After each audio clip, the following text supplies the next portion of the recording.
ہمارے ساتھ اسلام آباد سے حضرت مفتی شکیل صاحب دامت برکاتہم موجود ہیں، جو کہ استاد الحدیث اور صدر مفتی جامعہ محمدیہ اسلام آباد سے ہیں۔ تو میں حضرت کو دعوت دوں گا کہ فیملی سسٹم میں جو آج کل ایک بہت اہم مسئلہ ہے کہ رائے کو ترجیح نہ دینا، جس کی وجہ سے مسائل پیدا ہوتے ہیں، پریشانیاں ہوتی ہیں، اور اسی طرح جوائنٹ فیملی سسٹم میں کس کے تابع ہو کر چلیں، کس کی بات مانیں، کس کو اپنے سرپرست سمجھیں، تو اس پر حضرت گفتگو فرمائیں گے۔ تو میں حضرت کو دعوت دوں گا، حضرت مفتی شکیل احمد صاحب۔ الحمد لله نحمده ونستعينه ونستغفره ونؤمن به ونتوكل عليه ونعوذ بالله من شرور أنفسنا ومن سيئات أعمالنا من يهده الله فلا مضل له ومن يضلله فلا هادي له ونشهد أن لا إله إلا الله وحده لا شريك له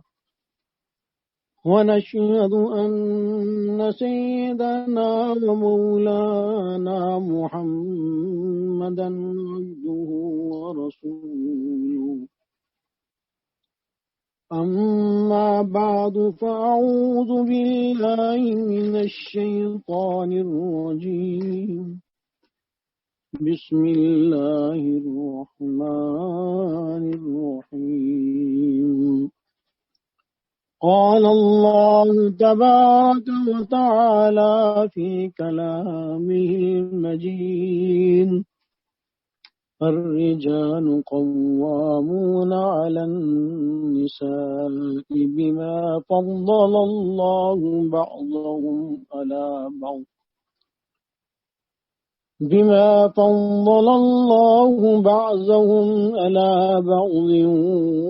وبما أنفقوا من أموالهم وقال النبي صلى الله عليه وسلم وعليكم بالطاعة وإن عبدا حبشيا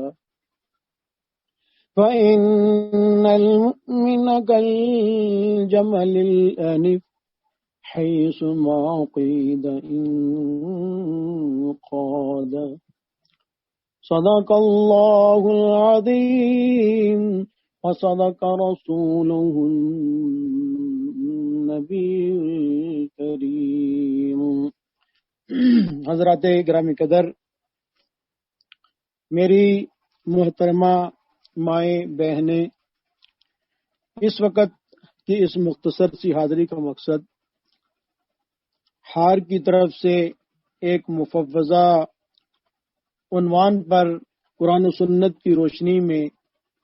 چند گزارشات آپ کے گوش گزار کرنے کی جسارت کروں گا، اس نیت سے کہ اللہ رب العزت ہمیں بھی عمل کی توفیق عطا فرمائیں اور آپ میں سے بھی جو اس کی طالبہ ہیں اللہ تعالیٰ ان کو بھی اس کی توفیق عطا فرما دیں۔ ہم سبھی اس کے طالب ہیں اور ہم سبھی قرآن و سنت کی اور احادیث مبارکہ کی اور اپنے بڑوں کی ہدایات کے ہم سبھی محتاج ہیں۔ ہمارے ذمے جو اس وقت موضوع لگا، آپ نے بھی دیکھ لیا ہوگا کہ گھر میں اگر اختلاف ہو تو کس رائے کو ترجیح دی جائے، اور اسی طرح گھر کے اندر جو نزاعات ہوتے ہیں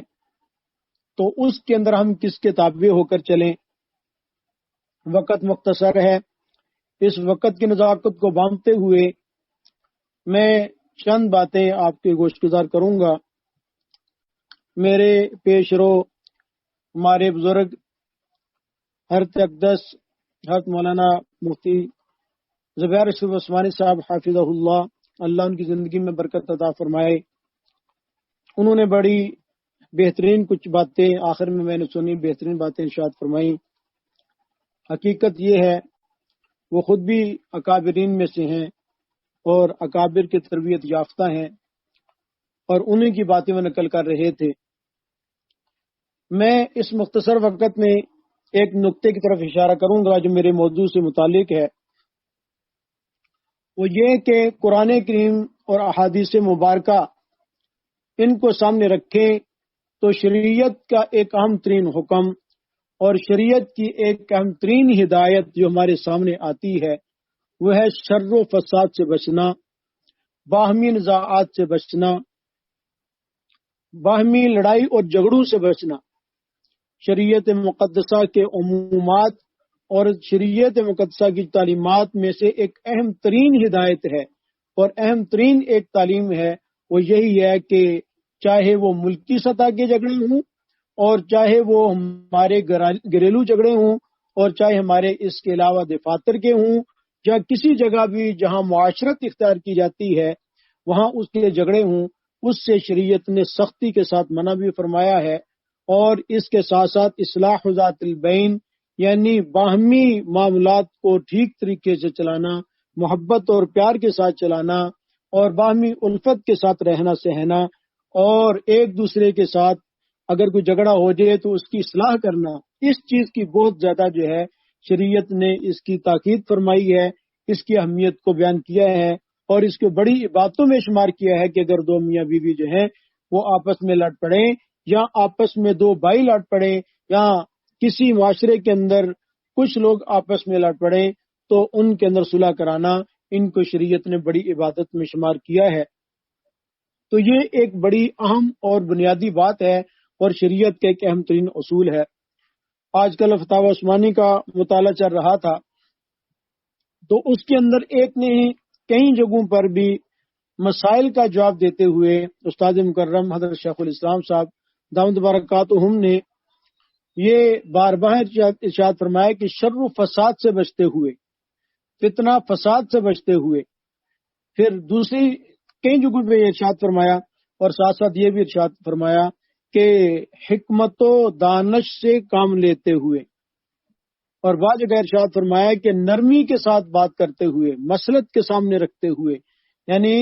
فتویٰ کے اندر بھی جو بنیادی چیز ہے اس کے اندر بھی یہ طریقہ حضرت نے اختیار فرمایا کہ صرف 2 اور 2 4 کی طرح فتویٰ نہیں بتا دیا بلکہ ساتھ یہ بھی ارشاد فرمایا کہ کوئی ایسا طریقہ اختیار نہ کیا جائے جس کی وجہ سے آپس میں فتنہ فساد پیدا ہو جائیں، لڑائی جھگڑے پیدا ہو جائیں، مسجد کے اندر امام و مقتدیوں میں جھگڑے پیدا ہو جائیں یا اسی طرح گھروں کے اندر نزاعات کا سلسلہ شروع ہو جائے یا معاشرے کے کسی مسئلے کے اندر نزاعات اور اسی طرح لڑائی کا جھگڑا شروع ہو جائے۔ تو بار بار حضرت نے اپنے فتاوی کے اندر چاہے اس کا تعلق جو ہے عبادات کے ساتھ تھا اور چاہے اس کا تعلق معاملات کے ساتھ تھا یا اس کا تعلق کسی بھی باب کے ساتھ تھا، لیکن جواب دیتے ہوئے حضرت نے بار آئے تو یہ ایک اہم ترین اصول ہے نا کہ باہمی نزاعات سے بچنا اور آپس کے لڑائی اور جھگڑوں سے بچنا۔ اب رہ گیا یہ مسئلہ کہ اس سے بچنے کے لیے کیا طریقہ اختیار کیا جائے، تو اس کے لیے شریعت نے ایک اہم ترین ضابطہ ہمیں دیا ہے، وہ یہ ہے کہ ملکی سطح سے لے کر عام معاشرے کی حد تک، معاشرے سے لے کر گھر کی حد تک اور گھر سے لے کر اگر 2 فرد بھی کسی جگہ ہوں جمع ہوں تو وہ کسی نہ کسی کو اپنا بڑا یا کسی نہ کسی کو اپنا امیر بنا لے۔ تو اس میں ریاست کے اوپر بھی فرمایا کہ اگر تمہارا کوئی امیر بن جائے تو تم اس کی اطاعت کرو۔ یہ جو میں نے آپ کے سامنے ایک حدیث مبارک پڑھی ہے، یہ حدیث مبارک ابن ماجہ شریف کی ہے، الحمدللہ کئی دفعہ اس کے پڑھانے کا اتفاق ہوا ابن ماجہ شریف کا۔ تو اس کے اندر جو سب سے پہلا باب ہے ابن ماجہ شریف کا باب وہ اتباع سنت رسول اللہ صلی اللہ علیہ وسلم، یہ اس کے بالکل تیسرے صفحے کی حدیث مبارک ہے کہ آقا نے ارشاد فرمایا کہ وَمَن يَعِشْ مِنْكُمْ بَعْدِي، تم میں سے میرے بعد جو لوگ زندہ رہیں گے فَسَيَرَىٰ اخْتِلَافًا كَثِيرًا، یہ وہ بات ہے جو عرض کر رہا تھا، وہ بہت زیادہ اختلافات کو دیکھیں گے۔ تو اس پر صحابہ نے عرض کیا، اور صحابہ تو ہر وقت طالب رہتے تھے کہ کوئی بات ہو تو ہم آقا صلی اللہ علیہ وسلم سے پوچھے، فرمایا یا رسول اللہ تو پھر آپ ہمیں کس چیز کا حکم دیتے ہیں، ہم اس وقت کیا طریقہ اختیار فرما رہے ہیں؟ تو آپ نے ارشاد فرمایا کہ علیکم بالطاعہ، تمہارے ذمے میں ایک چیز لازم کر کے جا رہا ہوں، وہ ہے کہ اپنے امیر کی اطاعت کرنا. وَإِنْ حَبْتًا أَبْشِيًّا أَيْ وَإِنْ كَانَ عَبْدًا حَبْشِيًّا، اگر وہ حبشی غلام ہی کیوں نہ ہو، حبشی غلام ہی کیوں نہ ہو، اور تم عرب کے اشراف ہی کیوں نہ ہو، لیکن وہ تمہارا امیر اگر بن گیا، وہ تمہارا حاکم بن گیا، وہ تمہارا قاضی بن گیا، تو فرمایا تم نے اس کی بھی علیکم کا منع ہوتا ہے، تم پر لازم ہے اس کی اطاعت کرنا. فَإِنَّ الْمُؤْمِنَ كَالْجَمَلِ الْأَنِفِ، فرمایا کہ مومن کی مثال تو اس اونٹ کی طرح ہے جس کے ناک کے اندر نکیل ڈال دی جائے تو اس کی کیا حیثیت ہوتی ہے، حیث ما قید انقاد، اس کو جہاں بھی لے چلو وہ چل پڑتا ہے. مومن تو اس طرح کا ہے کہ جب اس کے اوپر کسی چیز کو بڑا بنا دیا گیا، اس کے اوپر کسی کو امیر بنا دیا گیا، اس کے اوپر کسی کو حاکم بنا دیا گیا، اس نے کہا یہ کرنا ہے تو تم کو ہاں یہ کرنا ہے، امیر صاحب نے یہ کہا کہ یہ کرنا ہے تو تم کو کہ ہم نے یہ کرنا ہے. کیوں؟ اختلافات جو ہوتے ہیں، آپ نے ارشاد فرمایا صلی اللہ علیہ وسلم نے کہ اس میں جو حدیث ذکر میں نے کی، آپ نے کیا فرمایا کہ بہت زیادہ اختلافات دیکھیں گے، اور اختلافات کو ختم کرنے والی جو چیز ہے وہ امیر کی اطاعت کرنا ہے اور حاکم وقت کی اطاعت کرنا ہے. آقا صلی اللہ علیہ وسلم نے عجیب بات ارشاد فرمایا کہ باہمی نزاعات جو ہوتے ہیں یہ تو موڑ دینے والی چیز ہے، اور فرمایا کہ یہ کس کو موڑ دینے والی چیز ہے، فرمایا کہ یہ تو دین کو موڑ دینے والی چیز ہے. اس کی وجہ سے دین جو ہے وہ انسان کا جو ہے وہ خطرے میں پڑ جاتا ہے. اور دین دار لوگ جو ہوتے ہیں، جو اپنے آپ کو اس معاشرے میں دین کی طرف منسوب کرتے ہیں، مثال کے طور پہ وہ کسی بزرگ کے ساتھ ان کا تعلق ہے، ان کا تعلق کسی تبلیغی جماعت کے ساتھ ہے، ان کا تعلق جو ہے وہ کسی عالم کے گھرانے کے ساتھ ہے، اور وہ اس کی طرف منسوب ہے کہ فلاں کی اولاد ہے اور اسی طرح ہے، یا کسی بھی حوالے سے وہ دیندار شمار ہوتے ہیں، تو ایسے لوگ جب آپس میں جھگڑتے ہیں، لڑائی ان کی آپس میں ہوتی ہے، تو نزاع ہوتا ہے، تو ہمارے بزرگ فرمایا کرتے تھے کہ عام لوگوں کا اگر آپس میں اختلاف و لڑائی ہوتی ہے تو ان کی دنیا کا نقصان ہوتا ہے، لیکن اگر دیندار لوگ لڑتے ہیں تو ان کی وجہ سے دین کا نقصان ہوتا ہے، دین درمیان میں رگڑا جاتا ہے،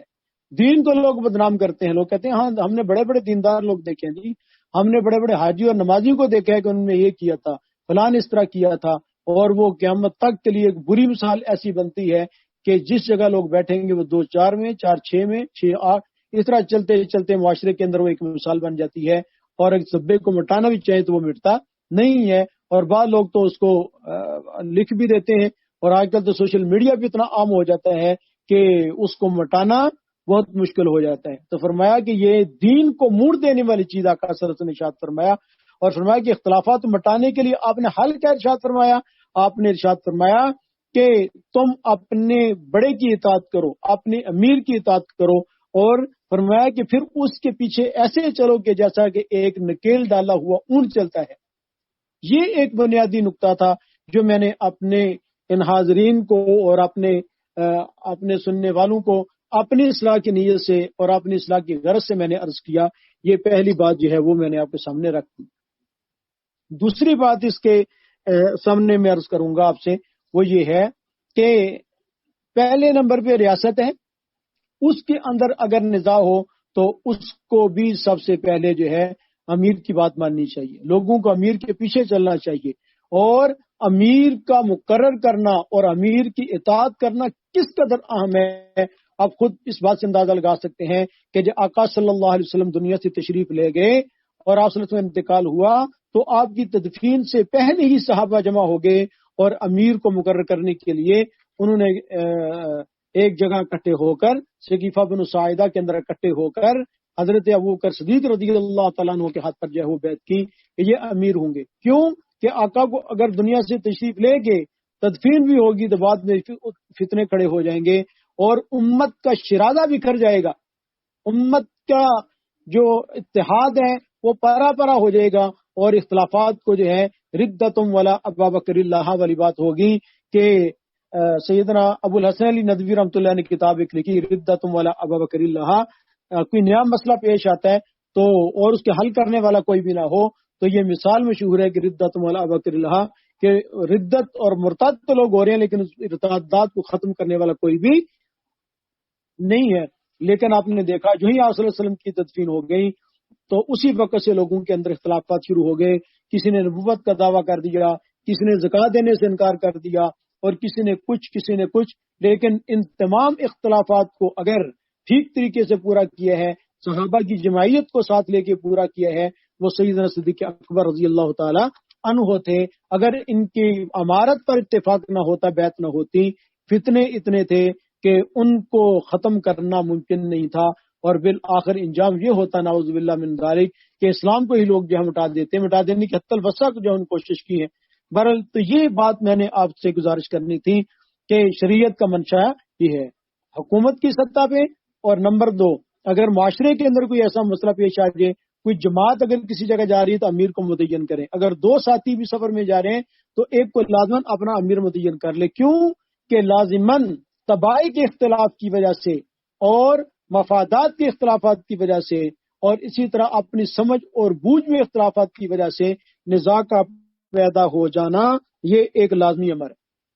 پھر اگر فیصلہ کرنے والی کو قوت نہیں ہوگی تو پھر اس صورت کے اندر ہر کوئی اپنی رائے کو ترجیح دے گا. اس کا اختلاف کیا ہوگا کہ ابتدان کے اندر کیا ہو جائے گا، نزاع ہو جائے گا، اختلاف ہو جائے گا، آپس میں اتحاد باقی نہیں رہے گا، اور پھر لڑائی اور جھگڑا ہوگا. اور لڑائی اور جھگڑا ایسی چیز ہے جو انسان کے دین کو موڑ دینے والی ہے کہ اختلاف کی وجہ سے نہ انسان کا عبادت کے اندر دل لگتا ہے اور نہ ہی انسان کا کسی قرآن کریم کی تلاوت میں. اور انسان ہر وقت اپنے مد مخالف کو زیر کرنے کے لیے اس کی پلاننگ بناتا رہتا ہے، سوچتا رہتا ہے. جو اس کی قوتیں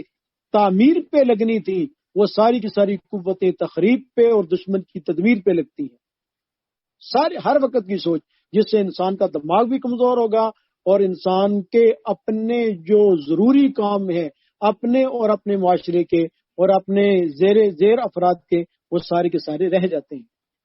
یہ بہت اہم ایک نقطہ شریعت نے اس کی اہمیت ارشاد فرمائی. بے عین اسی طرح گھر کا معاملہ ہے تو گھر کے مسئلے کے اندر بھی یہی ہے کہ اگر کوئی نہ کوئی مطلب کہ گھر کے اندر بڑا ہو تو اس کی بات کو مانا جائے.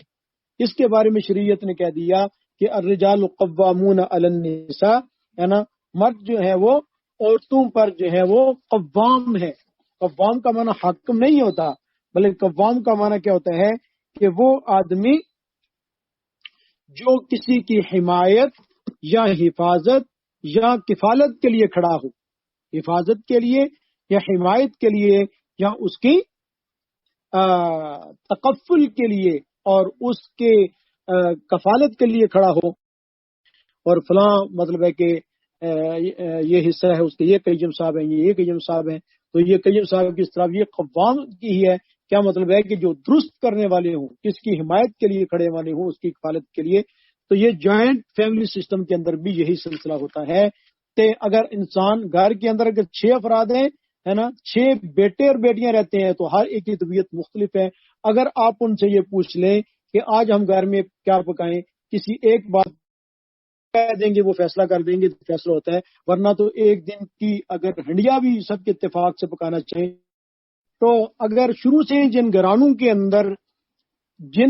اندر بچوں کا مزاج یہ بنا دیا جاتا ہے کہ اپنی رائے کو نہیں ترجیح دینی، جی وہ جس طرح ہمارے والد صاحب کہیں گے، جس طرح ہمارے ابو کہیں گے، جس طرح ہماری امی کہیں گی، جس گھر میں یہ مزاج بن جاتا ہے آپ دیکھیں گے اس گھر کے اندر سکون ہوگا، اطمینان ہوگا، چین ہوگا. ٹھیک ہے. اور جن گھروں میں ہم نے دیکھا ہے ہماری آنکھوں کے سامنے اور ہماری مائیں اور بہنیں سن رہی ہیں، یہ اس سے اچھی طرح واقف ہوں گی، جن گھروں میں مزاج نہیں بنتا کہ اپنے بڑے کی رائے کو ہم نے ترجیح دینی ہے، تو اس گھر کے اندر سوائے بچوں کے لڑائی جھگڑے کے اور کچھ بھی نہیں ہوتا. مائیں منانے پہ لگی ہوتی ہیں، والد صاحب منانے پہ لگی ہوتے ہیں. ٹھیک ہے. تو آپس کے گھر کے اندر جو ہے وہ یہی اختلاف ہوتا ہے. بعد دفعہ ہم نے یہاں تک بھی دیکھا کہ ادھر نانا جان زندہ ہیں اور اس گھر کے اندر جو ہے وہ ان کے بیٹے بھی رہ رہے ہیں، بیٹیاں بھی رہ رہی ہیں. ہمارے اپنے بھی نانا جان اللہ تعالیٰ کی مغفرت فرمائے 93 سال کی زندگی میں ان کا انتقال ہوا، اور جب فوت ہوئے تو 100 سے زیادہ افراد الحمدللہ ان کے گھرانے کے تھے. ان کی اپنی جو ہے وہ 3 بیٹے اور 6 بیٹیاں تھیں، سب شادی شدہ. پھر ان کے آگے پوتے اور نواسوں کی شادی ہو چکی تھی، لیکن والد صاحب نے نانا جان نے جو کہہ دینا ہے وہ حرف آخر، اس کے علاوہ فلاں جگہ یہ کام کرنا ہے جی کرنا ہے، یہ نہیں کرنا ابا جی سے پوچھ لیں. بڑے ابا جی ہم ان کو کہتے تھے. الحمدللہ ان کے اتنا ہولڈ تھا کہ اس کی وجہ سے پھر جو کوئی اختلاف نہیں ہوتا تھا جب تک حیات رہے. بعد میں پھر جو ہے وہ اپنے اپنے مزاج اپنے اپنے موڈ ہوتے ہیں. ان کے ہوتے ہوئے جب بزرگ بڑے موجود ہوتے ہیں اور ان کی رائے کو ترجیح دی جاتی ہے تو گھر کے اندر کوئی اختلاف نہیں ہوتا. جوائنٹ فیملی سسٹم کے اندر جتنا تنا درخت بڑھتا جاتا ہے اتنی شاخیں بھی اس کی بڑھتی جاتی ہے نا. بزرگ ہو جاتے ہیں 100 سال کے تو پیچھے ان کے پھر بیٹے پھر بیٹیاں پھر پوتے پھر نواسیاں پھر یہ. تو وہ اگر سارے ایک تنے کو مضبوط کریں گے تو وہ شاخیں مضبوط رہیں گی. اگر تنا کمزور ہوگا شاخیں کمزور ہو جاتی ہیں. تو اس لیے سارے حضرات یہ کوشش کریں کہ گھر کا مزاج یہ بنائیں کہ شریعت کا ضابطہ یہ ہے کہ ایک بڑا ہوگا اس کی مان کے چلنی ہے. وہ ان ابدن حبشین اگرچہ وہ عبد حبشی ہی کیوں نہ ہو پھر بھی اس کی جو ہے بات مان کے چلنی ہے. بات کو ہم نے مان کے چلنا. اگر نئی مزاج پیدا ہوگا تو ہر گھر کے اندر افراتفری ہوگی. اس کے بعد میں ایک اور گزارش کروں گا. حضرت اقدس حضرت مولانا اشرف علی صاحب تھانوی قدس اللہ سرہ کا مقولہ ہماری حضرت نقل فرمایا کرتے تھے. بلکہ ہمارے اساتذہ بھی ہمیں اس بات کی جو ہے وہ ترغیب دیا کرتے تھے کہ حضرت نے اپنی زندگی کے اندر سنہری گر کے نام سے چند جو ہے وہ باتیں لکھی تھی. اگر کہیں سے مل جائیں اب لازماً ان کو پڑھیں. حضرت نے فرمایا کہ دینی اور دنیاوی مضرتوں پر نظر کرتے ہوئے میں نے زندگی کی یہ چند اصول لکھے ہیں. 20-22 اصول ہیں اور کمال کے ہیں. اس کے اندر حضرت نے ارشاد فرمایا کہ اپنی رائے پر جمود نہ ہو. اس بات کو ہماری حضرت رحمہ اللہ حضرت اقدس حضرت مولانا حاجی فاروق صاحب رحمۃ اللہ سکھر والے جو حضرت مولانا مشیر اللہ صاحب جلال آبادی رحمۃ اللہ کے بڑے خلفاء میں سے تھے بڑا زور دے کے فرمایا کرتے رہے کہ ہمارے والدین عجیب ہیں کہ ہمیں بھی پالتے ہیں اور ہماری اولاد کو بھی پالتے ہیں. خود بھی اپنی اولاد کو پالتے ہیں لیکن اپنی کمائی کے ذریعے سے اپنی اولاد کی اولاد کو بھی وہ پالتے ہیں. اس قدر ہمارے والدین جو ہیں وہ شفیق ہوتے ہیں. تو گھر میں جب وہ بڑے ہوں تو ان کی رائے کو آپ ترجیح دیں. دوسری بات جو میں یہاں گزارش کرنا چاہ رہا تھا کہ گھر کے اندر میاں اور بیوی کے اندر بھی اختلاف ہو جائے تو اس کے اندر بھی آپ خامند کی بات کو ترجیح دیں. عام طور پہ ہمارے پاس دارالفتاح کے اندر جو جھگڑے کی نوعیت آ رہی ہے اور اللہ معاف فرمائے آج کل تو بہت زیادہ طلاق کے جو ہے مسائل آ رہے ہیں. اور آپ یوں سمجھے کہ تقریباً 80% فتاوا جو ہے ہمارے پاس عدالتی خلا کے اور اسی طرح گھر کی طلاق کے اور باہمی نزاعات کے آتے ہیں. اس میں بنیاد جو ہم نے دیکھی وہ یہی ہوتا ہے کہ ذرا سی بات ہوئی اور مطلب ہے کہ بیوی فوراً آگے جا دینی یوں نہیں ہونا چاہیے, میں تو یہ کر کے چھوڑیں گی, میں تو اس طرح کروں گی, ٹھیک ہے. اور اس سے ساتھ ساتھ جو عام ترین جو ہوتی ہے وہ اگر خامد کے اندر بھی صبر و تحمل نہیں ہوتا تو وہ فوراً کہتے نہیں یہ تو اس طرح ہوگا. ہوتا کیا ہے کہ وہ اپنے حقوق مانگتی ہے اور وہ اپنے کہتے ہیں کہ میں مطلب کہ میں حق ہوں. جہاں یہ حقوق کی جنگ چھڑ جاتی ہے اور کوئی بھی اپنے فرائض کو ادا کرنے کے لیے تیار نہیں ہوتا تو اس وقت یہ سلسلہ شروع ہو جاتا ہے. حقوق اور فرائض کا جب ہر آدمی اپنے حقوق مانگے اور اپنے فرائض کو کوئی ادا نہ کرے اس وقت مسئلہ بڑا مشکل ہو جاتا ہے. مجھے اپنے حضرت رحمۃ اللہ کی باتیں یاد آتی ہیں. حضرت نے اچھی طرح مجھے یاد ہے کہ کراچی کے اندر ہمارے حضرت کے خلفاء بھی تھے, اب بھی الحمدللہ حیات ہیں ہمارے حضرت حاجی فاروق صاحب رحمۃ اللہ علیہ کے. میں نے خود اپنے ان کانوں سے ان بزرگوں کو کہتے ہوئے سنا کہ ہمارے گھر تو آگ بن چکے تھے اور قریب تھا کہ ہمارے گھروں کے اندر طلاقیں ہو گئے, بچوں سمیت ہمارا پورے کا پورا خاندان بکھر جاتا, اسی وجہ سے کہ ہم کہتے تھے یوں اور وہ کہتی تھی یوں, ٹھیک ہے. تو حضرت فرمایا کرتے تھے کہ گھر ہمیشہ مرد کی سمجھداری سے چلتے ہیں, گھر ہمیشہ مرد کی سمجھداری سے چلتے ہیں. پھر حضرت کے ساتھ ان کا رابطہ ہوا, حضرت نے ان کو بھی سنبھالا پھر ان کو بھی سنبھالا. ایک رائے میں جو آخر میں عرض کرنی تھی اسی مناسبت سے میں ابھی سے عرض کر دیتا ہوں کہ گھروں کو اگر جنت بنانا ہے واللہ ہم نے کہیں دیکھا وہ گھر جو نفرتوں کی آگ کے اندر جل رہے تھے, وہ گھر جو قریب تھا کہ بالکل جو ہے وہ ان کا شرادہ بکھر جاتا, اولاد کہیں کی نہ رہتی. ہمارے حضرت رحمۃ اللہ علیہ اور دیگر ابھی ہمارے اور بھی بزرگ ہیں, ٹھیک ہے, ان کی وجہ سے وہ گھر جو ہے ہمارے حضرت شیخ الاسلام صاحب حافظ اللہ ان کے بھی کافی سارے اور اسی طرح اور بھی کتنے لوگوں کو ہم نے دیکھا کہ جب وہ بزرگوں کے ساتھ لگے ہیں تو ان کی وجہ سے ان کا گھر جو ہے وہ جنت بن گیا. کیوں جنت بن گیا کہ انہوں نے کہا جیسے حضرت کہیں گے جی ہم اس طرح چلیں گے, جس طرح حضرت بیوی بھی یہ کہتی ہے حضرت ان کو بھی سمجھاتے ہیں, حضرت ان کے بھی سمجھاتے ہیں آپ نے یوں نہیں کرنا. کیوں کیا ہو گیا؟ یہ وہی بات ہے جو آقا صلی اللہ علیہ وسلم نے ارشاد فرمائی کہ علیکم بالطاعہ, ہے نا، تم نے مان کے چلنی ہے، حضرت کی مان کیجیے، جو ہماری حضرت فرما دیں گے، جو فیصلہ کر دیں گے۔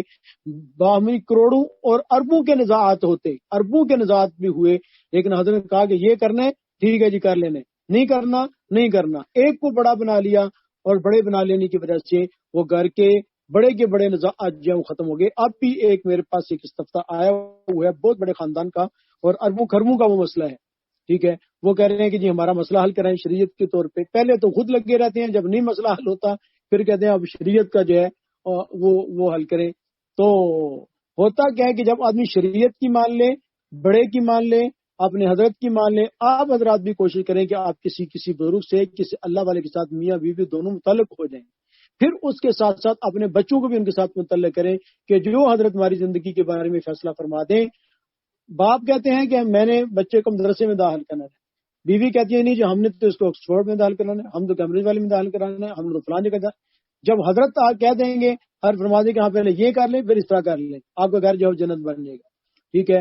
بیوی یہ کہہ رہی ہے، خاوند یہ کہہ رہے ہیں، آپ گھر میں آپس میں بھی طے کر لیں، اور ساتھ ساتھ جو حضرت کہیں گے کسی نہ کسی اپنے بزرگ کے ساتھ اصلاحی تعلق قائم کر لیں، تو انشاءاللہ العزیز جو اپنی رائے ہے وہ ختم ہو جائے گی، پھر جو حضرت فرمایا کریں گے وہ ہے۔ لیکن اس وقت تک جب تک نہیں ہوتا، جوائنٹ فیملی سسٹم کے اندر میں نے گزارش کی کرنی تھی آپ حضرات سے کہ اپنے بڑے کی بات مان کے چلیں،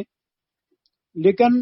جب حقوق اور فرائض کا معاملہ ہوگا تو یہ یاد رکھیں، جب ہر آدمی اپنے اپنے حقوق کو مانگتا ہے، میرا حق یہ ہے، وہ کہتا ہے میرا حق یہ ہے، وہ کہے گا میرا حق اس طرح ہے، دیکھو قرآن میں آیا ہے نا کہ یہ میں وہ ایک بات کرنے لگا ہوں، یہ اسلام آباد کے ہمارے ایک سیکٹر ہے تو اس کا مسئلہ آیا، اور 2 طلاقیں ہو چکی تھیں، اور تیسری کے بڑی مشکل سے، وہ بھی مطلب ہے کہ کوئی شک و شبہ کی بنیاد تھی، تو ہم نے کہا چلو شک و شبہ کی بنیاد پر طلاق نہیں ہوتی۔ تو وہ خامند یہ کہتا تھا کہ دونوں آئے تو ہم نے دونوں کا بیان لیا، تو بیوی خامند یہ کہتا تھا کہ دیکھو آپ نے ارشاد فرمایا کہ آپ صلی اللہ علیہ وسلم نے کہ اگر میں سجدہ کرنے کا حکم دیتا تو میں عورت کو حکم دیتا کہ وہ کہیں اپنے خامند کو سجدہ کریں۔ تو بیوی آگے سے کہنے لگی تو آپ نے یہ تو نہیں کہا کہ سجدہ کریں نا، کہا ہی تھا نا، یہ تو نہیں آپ کا سجدہ کیا کریں آپ نے یہ تو نہیں کہا کہ سجدہ، آپ نے یہ کہا ہاں میں حکم دیتا، لیکن دیا تو نہیں ہے، ٹھیک ہے۔ تو اس طرف وہ بیوی تھی، وہ بھی مطلب پڑھی لکھی تھی، تو وہ بھی کہنے لگی تو آپ نے یہ ارشاد نہیں فرمایا تھا کہ تم میں سے بہترین وہ ہے جو اپنی بیویوں کے لیے بہتر ہے۔ اس نے بھی حدیث سے اپنے حق کی یاد کی ہوئی ہے، اور خامد نے بھی آیات اور حدیث سے اپنی یاد کی ہیں، لیکن کوئی کسی کے بھی فرائض ادا کرنے کے لیے تیار نہیں ہے۔ یہاں میں ایک عبارت مفتی اعظم پاکستان حضرت مفتی شفیع صاحب قدس اللہ سرہ کی نقل کروں گا، جو آیت نمبر سورۃ بقرہ کی آیت نمبر 228 ہے، تو اس کے اندر جو ایک آیت ہے وہ علیہ درجہ، اس میں حضرت کمال کی عبارت لکھی ہے، اور الہامی حضرت جو وہ باتیں جو ہے لگتا ہے حضرت کی ہیں۔ صاحب نے فرمایا کہ اور اگر وہ ایسا کر لیں تو مطالبہ یا حقوق کا قضیہ ہی درمیان میں نہیں آئے گا۔ اگر مرد اپنے حقوق ادا کرے اور عورت اپنے حقوق ادا کرے تو فرمایا کہ پھر تو مطالبہ حقوق کا قضیہ ہی درمیان میں نہیں آئے گا، کیونکہ مرد کے فرائض ہی عورت کے حقوق ہیں، مرد کے فرائض ہی عورت کے، اور عورت کے فرائض ہی مرد کے حقوق ہیں۔ جب فرائض ادا ہو گئے تو خود بخود حقوق ادا ہو جائیں گے۔ فرائض ادا کر دے ہر کوئی تو حقوق باقی نہیں رہیں گے۔ آج کل دنیا کے سارے جھگڑے یہاں سے چلتے ہیں کہ ہر شخص اپنے حقوق کا مطالبہ تو سامنے رکھتا ہے مگر اپنے فرائض کی ادائیگی سے غافل۔ میں نے عرض کیا یہ باتیں ہم دیکھتے ہیں کہ بیوی اپنے حقوق بیان کرتی ہے اور مرد اپنے حقوق بیان کرتا ہے، جس وجہ سے لیکن ہر کوئی اپنے اپنے فرائض ادا کر دیں تو حقوق خود بخود ادا ہو جاتے ہیں۔ حضرت لکھتے ہیں کہ اس کا نتیجہ مطالبہ حقوق کی جنگ ہوتی ہے، جو آج کل عام طور پر حکومتوں اور عوام میں، زوجین میں اور دوسرے اہل معاملہ میں چلی ہوئی ہے۔ قرآن کریم کے اس اشارے نے معاملے کا رخ کو یوں بدلا کہ ہر شخص کو چاہیے کہ اپنے فرائض پورا کرنے کا اہتمام کرے اور اپنے حقوق کے معاملہ میں مساہلت اور عفو درگزر سے کام لے، اور اگر اس قرآنی تعلیم پر دنیا میں عمل ہونے لگے تو گھروں اور خاندانوں کے بلکہ ملکوں اور حکومتوں کے بیشتر نزاعات خود کی خود کیا ہو جائیں، ختم ہو جائیں۔ آگے حضرت لکھتے ہیں دین میں نظام عالم اور انسانی فطرت اور خود عورتوں کی مصلحت کا تقاضا یہی تھا کہ مردوں کو عورتوں پر ایک قسم کی حاکمیت اور نگرانی کا نہ صرف حق دیا جائے بلکہ ان پر لازم کیا جائے۔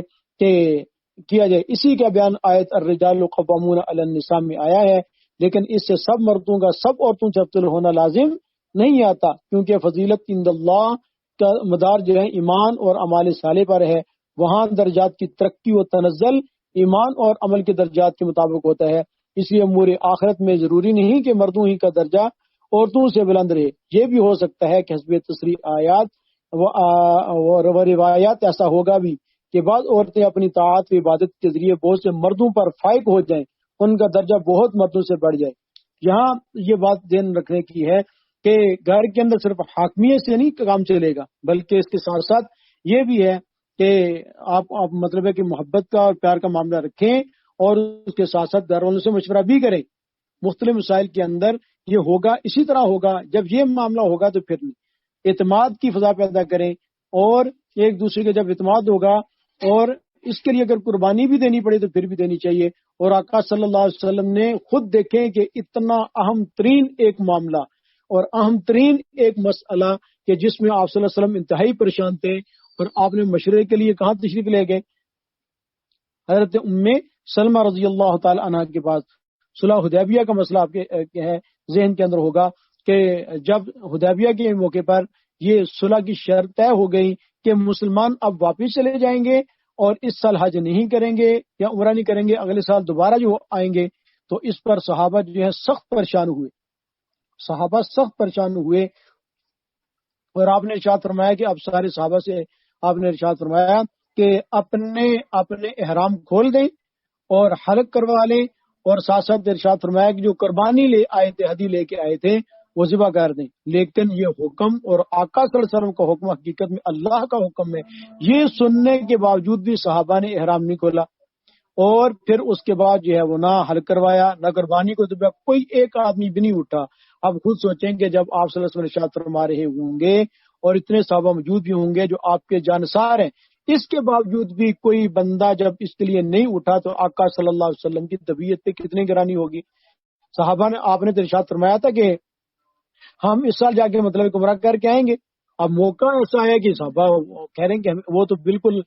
خوش تھے کہ ہم اپنے گھروں میں جائیں گے، اور عرصہ ہو گیا بیت اللہ سے بچھڑے ہوئے، اس کا طواف کریں گے. تو انسان کو اپنے وطن کے ساتھ، پھر مکہ کے ساتھ، پھر بیت اللہ کے ساتھ، پھر اس کا طواف. تو صحابہ نے جب یہ سنا کہ یہ تو بھی واپس ہونا ہے، تو ان کے طبیعت پر جتنا بوجھ ہو سکتا تھا آپ خود بھی تصور کریں کہ اس جگہ اگر ہم ہوتے تو ہم پر کتنا بوجھ ہوتا. یہ طبی رنج تھا. دل تو ان کے یہی تھے جو آپ صلی اللہ علیہ وسلم نے ارشاد فرما رہے تھے. آپ نے جب یہ دیکھا بڑے رنج و عالم کا یہ سارا سلسلہ، تو پھر مشورے کے لیے کہاں تشریف لے گئے؟ آپ صلی اللہ علیہ وسلم اپنی زوجہ مطہرہ حضرت ام سلمہ رضی اللہ تعالیٰ عنہ کے پاس لے گئے اور عرض کیا جا کے کہ یہ تو اس طرح کا سلسلہ ہے. تو ام سلمہ نے فرمایا مان جی نے کہ آپ ایسا کریں کہ آپ خود احرام کھول دیں، حلق کروا لیں، قربانی ذبح کریں. ٹھیک ہے. تو ایسے ہی ہوا. آپ صلی اللہ علیہ وسلم نے جب قربانی ذبح کی، حل کروایا، اور اسی طرح تو احرام بھی کھول دیا، تو صحابہ نے بھی سارے کا سارا یہ سلسلہ. تو آپ صلی اللہ علیہ وسلم نے مشورہ فرمایا. اب دیکھیں کتنا عام ترین مسئلہ تھا، لیکن اس کے اندر بھی جو ہے آپ نے اپنی اہلیہ سے کیا کیا مشورہ کیا، گھر کے امور کے اندر بھی. اور اسی طرح عشاء کے بعد آپ صلی اللہ علیہ وسلم جو ہے بیٹھ جاتے تھے، اور حضرت عمر رضی اللہ عنہ ارشاد فرماتے ہیں کہ آپ صلی اللہ علیہ وسلم حضرت ابوبکر صدیق مشورہ کیا کرتے تھے تو میں بھی ان کے ساتھ ہوتا تھا. یہ ادب کی وجہ سے کہا کہ یہ نہیں، حالانکہ مشورے میں وہ شریک ہوتے تھے، کہنے یوں بھی کہہ سکتے تھے کہ میں بھی ابوبکر صدیق آپ صلی اللہ علیہ وسلم مشورہ کیا کرتے تھے، نہیں، ادب کی وجہ سے، تواضع کی وجہ سے فرمایا میں بھی ساتھ ہوتا تھا. تو آپ صلی اللہ علیہ وسلم ایک ایک بات کے اندر امور ریاست کے اندر بھی مشورہ کیا کرتے تھے، اور اس کے علاوہ گھریلو معاملات کے اندر بھی آپ صلی اللہ علیہ وسلم جو ہے وہ مشورہ فرمایا کرتے تھے. تو یہ عام ترین جو چیز ہے وہ یہ ہے کہ گھر کے اندر اللہ رب العزت نے مردوں کو جو ہے وہ خواتین پر جو ہے وہ ترجیح دی ہے. الرجال قوامون علی النساء. اور ہم نے دیکھا حضرت کہ اسی آیت کی وجہ سے اس پر عمل کرتے ہوئے ہم نے دیکھا کہ جو لوگ اس پہ عمل کرتے ہیں ان کے گھر جو ہے جنت کے نمونے بن جاتے ہیں، اور جو اس پہ عمل نہیں کرتے، ہر کوئی اپن آپ میں لگا رہتا ہے، اپنی طرف معاملات کو کھینچتا ہے، تو پھر مسئلہ جو کافی ٹیڑھا ہو جاتا ہے. ہم نے جو جوائنٹ فیملی کے اندر الحمدللہ بڑے بڑے اپنی آنکھوں سے جو ہے وہ اس کے فوائد دیکھے، ان میں سے سب سے بڑا جو تحفظ ہم نے دیکھا کہ جب نانا یا آپ کے مطلب دادا جان سر پہ موجود ہوتے ہیں یا بڑی مائیں گھر کے اندر موجود ہوتی ہیں، تو اس کے اندر سب سے بڑا جو فائدہ ہوتا ہے وہ بچوں کا تحفظ ہے. خاص طور پر جو بچیاں ہوتی ہیں، جب وہ مطلب ہے کہ 12-13 سال کی بچی ہو جاتی ہے، بڑیاں ہونے لگتی ہیں. آج کل تو چھوٹی چھوٹی بچیاں جو ہیں ان کی عزتوں کے لالے پڑے ہوئے. تو جب گھر میں کوئی بڑے موجود ہوتے ہیں تو ان کی نظریں بڑی گہری ہوتی ہیں، ان کے زندگی کے 60-70 سال کے تجربات ہوتے ہیں، ٹھیک ہے، اور اس کی وجہ سے ان کو پتا ہوتا ہے کہ ہم نے مطلب یہ کون سی اونچ ہے اور کون سی نیچ ہے، اور جبکہ ان کے مقابلے میں ان کی جو بہو ہوتی ہیں یا بیٹیاں ہوتی ہیں تو ان کے تجربات اتنے نہیں ہوتے۔ میں آپ کو اپنا آنکھوں دیکھ کر ایک واقعہ عرض کرتا ہوں، آپ اندازہ کریں کہ ان بڑوں کی نظریں کتنی، ان کی جو نظریں گہری ہوتی ہیں۔ ہمارے قریب کے ہی ایک خاندان ہے، تو اب جب ان کی بہو تھی، پھر ان کی بچیاں تھوڑی تھوڑی جب بڑی ہونے لگی، تو خاندان کے دوسرے بھی تھے جو ان کے خالہ زاد تھے، ماموں زاد تھے، لڑکے تھے، وہ بھی آتے تھے، تو بیٹھتے تھے، آپس میں گپ شپ ہوتی تھی۔ لیکن جو ان کی ماں تھی تو وہ بیچاری تو سادہ تھی، یا مطلب ہے کہ نہیں کہتی تھی کہ میری بہنیں ناراض ہو جائے کہ میرے بچوں کے نے روک دیا آنے سے، لیکن جو دادی تھی ان کی وہ بڑی گہری تھی، ہے نا۔ اس نے دیکھ لیا، اس نے سب کو اتنا بڑھا کے بڑے بے مربتی اور بے لحاظ والے لہجے میں کہا، ہے نا، کوئی ناراض ہوتا ہے تو بے شک ناراض ہوئے، کوئی ناراض ہوتا ہے جب تک میری بیٹیاں اپنے گھروں میں چل جاتی ہے، خبردار میرے گھر میں کسی نے قدم نہیں رکھا۔ اس کے بعد سے مطلب ہے کہ سب کے جو ہے نا وہ توتے اڑ گئے جسے کہتے ہیں، ہر ایک سیدھا ہو گیا، کسی پتہ چل گیا تھی یہ ہماری دادی جان ہے نا، یہ بڑی ان کی نظریں جو ہیں وہ گہری ہیں۔ الحمدللہ اس طرح ہم نے دیکھا کہ جو بات بڑے کر سکتے ہیں جتنی مضبوطی کے ساتھ اپنا ایک بڑھاپا لائسنس استعمال کرتے ہوئے، وہ عام طور پہ وہ نہیں کیا جا سکتا، اور اسی وجہ سے معاملات جو ہیں وہ بگڑتے بھی ہیں۔ اس کے علاوہ جو دوسری چیز جو میں نے عرض کی، ہمارے حضرت رحمۃ اللہ کی بات، اس جوائنٹ فیملی سسٹم کے اندر بڑوں کو آگے رکھنے، ان کی رائے کو ترجیح دینے میں، کہ ان مالی کفالت بھی الحمدللہ ہوتی ہے۔ ہر کوئی الگ الگ اپنی جو ہنڈیاں پکانے لگے تو اس کی وجہ سے پھر مسئلہ جو ہے وہ اخراجات کا بہت بڑھ جاتا ہے۔ تو بڑوں کے جو تجربات ہوتے ہیں تیسرے نمبر پہ، ان سے اب فائدہ اٹھایا جا سکتا ہے۔ کہ افلاطون کا مقولہ کہیں میں نے پڑھا تھا کہ اگر بعد والے لوگ پہلے والوں کے تجربات سے فائدہ نہ اٹھائیں تو آج والا انسان وہی کھڑا ہو جہاں دنیا کا پہلا انسان کھڑا تھا۔ لیکن یہ ترقی اور ارتقاء اس وجہ سے ہوتا ہے کہ بعد والے لوگ جو ہوتے ہیں وہ پہلے والے لوگوں کے تجربات سے فائدہ اٹھاتے ہیں۔ کئی دفعہ ایسا ہوا ہمارے اپنے گھر میں بھی، الحمدللہ ہمارے بھی بال بچے دار ہیں، کہ ہمارے گھر کے اندر بچے بیمار ہوئے اور ہمیں کئی دن تک میرے اپنے بچے بیمار رہے، اور ہسپتالوں کے چکر لگا رہے کہ جب نئی اولاد ہوتی ہے، نیا بچہ ہوتا ہے، تو مطلب ہے کہ ہمارے بزرگ اور ساتھیوں کہہ رہے تھے کہ آپ کا وقت مکمل ہے، کچھ جو ہے وہ سوالات بھیجے ہیں، میں دیکھتا ہوں کتنی دیر تک مطلب ہے کہ ہمارے سوالات مکمل ہو سکتے ہیں۔ جی تو یہ لکھا ہے کہ پہلا سوال یہ، جی جی حضرت، وہ سوالات جو میرے پاس آپ کے موضوع سے متعلق جو آئے ہیں وہ میں نے آپ کے دوسرے نمبر پہ جی میرے پاس پہنچ گئے ہیں۔ جی جی پہلا سوال یہ کیا ہے کہ امیر کس کو بنانا چاہیے، شوہر یا ساس کو؟ ظاہر ہے یہ تو قرآن کریم نے فیصلہ خود ہی کر دیا کہ جو ہے شوہر اور بیوی کے اندر جو ہے وہ تو اللہ تعالیٰ نے جو فضیلت دی ہے یا امیر بنایا ہے وہ شوہر کو ہی بنایا ہے، شوہر کا فیصلہ ہی معتبر ہوتا ہے۔ تو لیکن شوہر جو ہے بحیثیت ایک حاکم ہونے کی فیصلہ نہ کرے، بلکہ اسے مشورے کے درجے میں لے کہ آپ نے اس طرح بات کی ہے تو آپ کی کیا رائے ہے، اس طرح تو انشاءاللہ عزیز ہوگا۔ باقی ساس جو ہے تو یہ بھی بعض میں رہ رہے کوئی تجربہ کار قسم کے سوالات بعض لوگوں کو پوچھتے ہیں۔ ساس کا جو ہے وہ اس طرح تو ہے کہ اس کا درجہ شوہر کی ماں کا ہے، لیکن ماں کو یہ چاہیے کہ مطلب ہے کہ حاکمانہ انداز کی بجائے، میں وہی عرض کر رہا ہوں کہ یہاں مسئلہ وہ نہیں ہوگا، کھینچا تانی والا نہیں ہوگا۔ اگر آپ مطلب ہے کہ اس کو بھی اپنی ماں ہی سمجھیں تو پھر مطلب ہے کہ وہ مسئلہ حل ہو جائے گا۔ اگر یہ سمجھے کہ نہیں یہ تو اس طرح، تو محبت اور پیار۔ ایک سوال یہ بھی آیا، میرے بتائیں کہ لو میرج ہے، بہو مجھے اوائڈ کرتی ہے کہ صرف یہ تو میں نے سوال کا جواب دے دیا۔ اصل تو یہی ہے کہ لو میرج ہو چاہے دوسری میرج ہو، جہاں تک تعلق ہے ساس کا یا مطلب ہے کہ سسر کا، اس کی خدمت فی نفسی تو لازم نہیں ہے، لیکن چونکہ خامند کا حکم ماننا ہے بحیثیت امیر ہونے کے، گھر کے سربراہ ہونے کی ضروری ہے، تو اس وجہ سے اگر وہ کہتا ہے کہ میرے مطلب ہے کہ میری امی کی خدمت کریں اور اسی طرح تو پھر مطلب اس اعتبار سے کسی درجے میں وہ بھی ضروری ہو جاتی ہے۔ اسی طرح ایک حدیث مبارک کا مفہوم ہے کہ جس نے حضرت شاہ فرمایا کہ تیرے جو باپ ہیں وہ کون کون ہیں، تو ان میں آپ نے یہ ارشاد فرمایا ایک تو وہ تیرا حقیقی باپ ہے، اور ایک وہ تیرا باپ ہے جس نے تجھے اپنی بیٹی دی،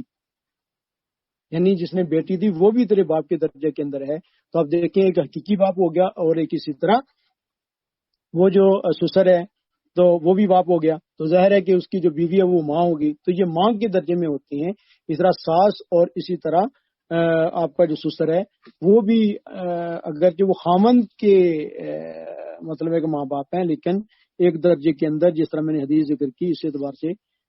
مطلب ایک بہو کو یہ نہیں کہنا چاہیے کہ نہیں میرے آپ کی ذمہ لازم ہے، اور مطلب ہے کہ ان کی میں نہیں خدمت کرتی، یہ انداز ہے وہ ٹھیک نہیں ہوگا، اور ان کو بھی چاہیے کہ بہو نہ سمجھیں اس کو، بلکہ بیٹی کے انداز نہیں اس کو لیں۔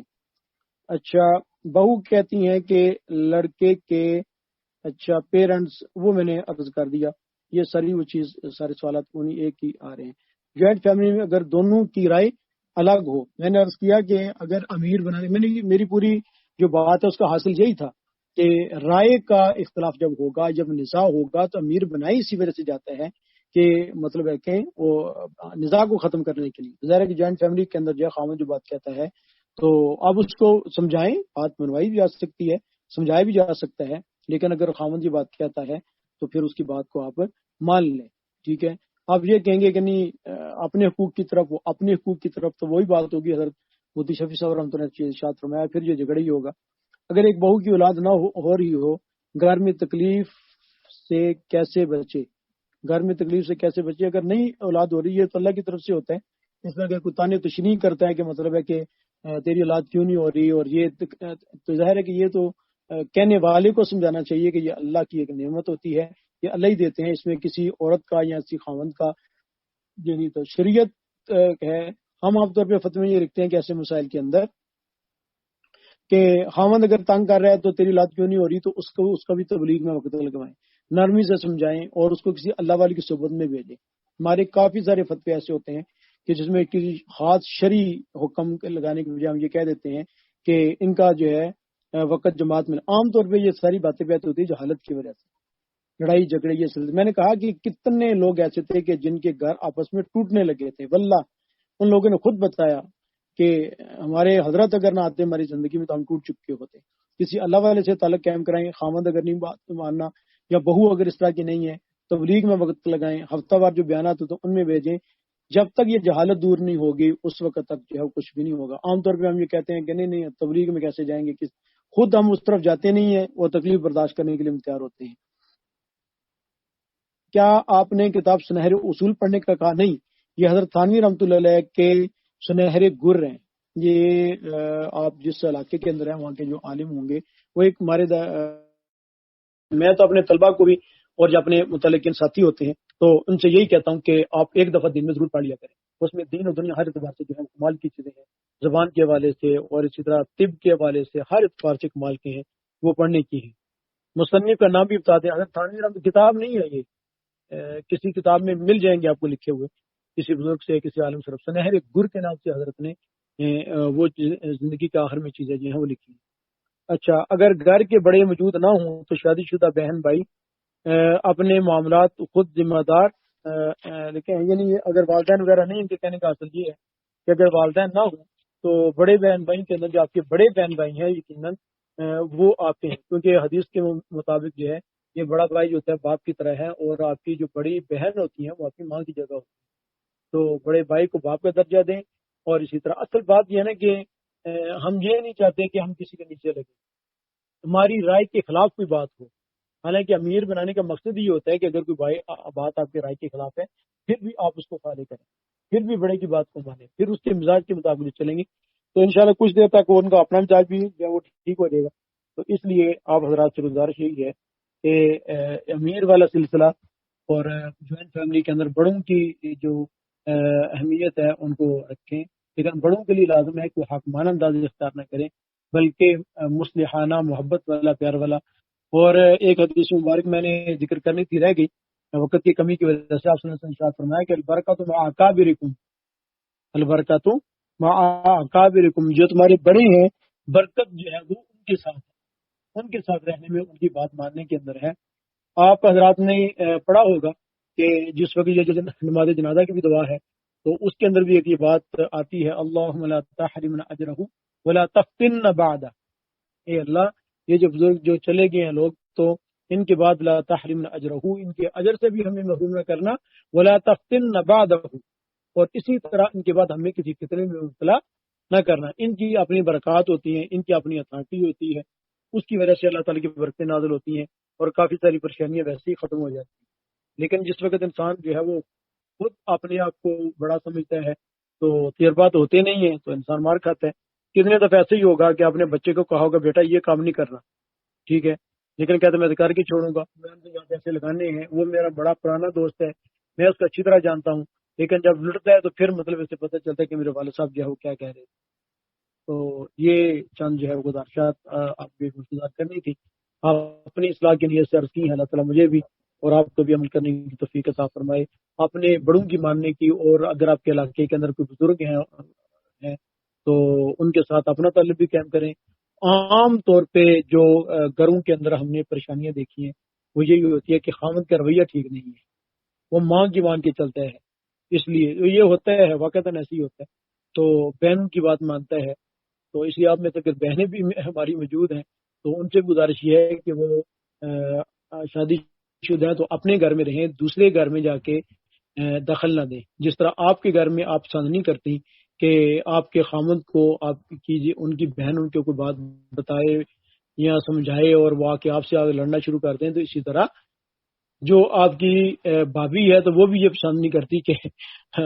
آپ جو ہے اپنے بھائی کو سمجھائیں اور کہیں اور وہ جا کے، تو یہ دخل اندازی دوسروں کے گھر میں یہ ٹھیک نہیں۔ اس میں مضمون وغیرہ بھی ایک آج کل واٹس ایپ پہ چل رہا ہے، تو دوسرے کے گھر میں دخل اندازی یہ ٹھیک نہیں، اپنے گھر میں جو چاہے کرتے رہے، تو آپ کا کردار مصلحانہ ہونا چاہیے نہ کہ مفسدانہ۔ تو اسی کے ساتھ میں اپنی یہ گزارشات جو ہے مکمل کرتا ہوں۔ وآخر دعوانا ان الحمد للہ رب العالمین۔ جی جزاک اللہ حضرت، آپ نے بہت اہم گزارشات بیان کی ہیں،